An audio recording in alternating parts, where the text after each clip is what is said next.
coffee time. My dreamy friend, it's coffee time. Let's listen to some jazz and rhyme. It's finally there, the day of the And final have of a cup Eurovision of 2016, coffee. and I will look forward on that final with two of my colleague editors at ERC Daily, with whom I've had a splendid week, Brandon McCann and Neil MacInnes. Looking at the both of you, I think you desperately both need a cup of coffee. A cup of coffee, a shower, many things are needed, but we've had Some shots. maybe we need shot. But in general, we've had an amazing time, great experience, and I'm looking forward to the final. Neil, the most important thing yesterday was, of course, the jury rehearsal, in which also we saw for the first time the new voting sequence. How is it gonna work out? It's very confusing. I mean, the new voting sequence, I've always been fairly critical of it. On screen, I think it works okay. I mean, you know, with just the juries giving out 12 points, I mean, it works fine. But once you get to the televoting, it is a little bit all over the place. But I mean, it does actually heighten attention. So they're doing what they set out to do. Do you agree with what Neil's saying, Brandon, or do you like the new approach? I love the new approach, actually. And I think this is going to be very beneficial to Australia this year. I think this is Australia's year to win, 100%. With Russia and Ukraine going to be dividing votes between themselves, Australia having the last spot in the first half, I think this is the day where Australia will win Eurovision. And what will happen next? I think they can never kick them out of the contest again. Then maybe we go to Germany, maybe we go to Netherlands, or maybe UK. That's my three main predictions for if Australia does win it. Neil, Brandon is saying just now 100% Australia is going to win. Do you agree with that?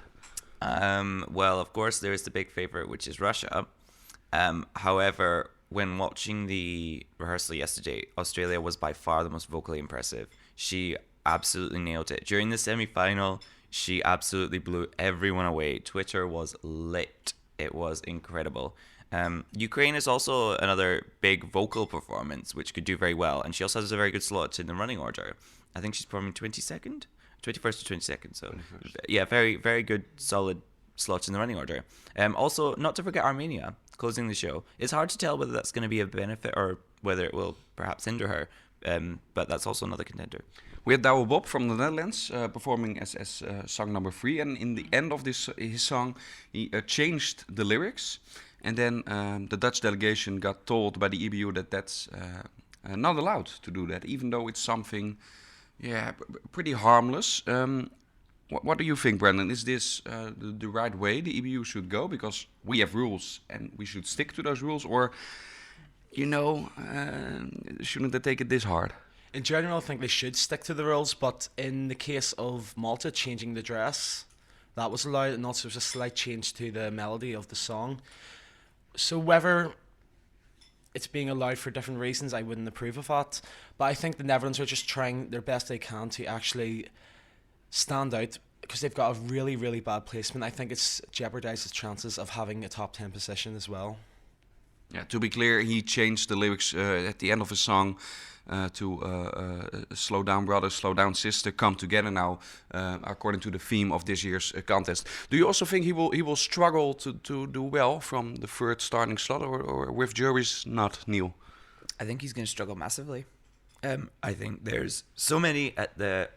Sorry, my voice is... Been a long night, yeah. Well, a long week, 2 weeks. Definitely go a lemsip. But I do think he will struggle, especially considering there are many, many songs later on in the show that I think are going to give us massive surprises. I would not write off Austria for a top 10 position.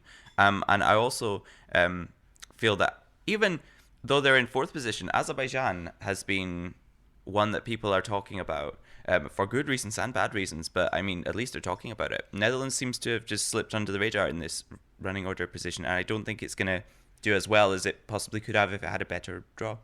So we'll see how it works out tonight. Always a couple of surprises in the end in the last couple of years in nations that make top 10, and we didn't all predict that beforehand. So we'll see how it goes. According to Brandon, we will have a big party at ERC Daily because he thinks Australia is gonna win it. That would be great, and of course we're going to talk about that tomorrow. Let's hope it works out that way. Thanks.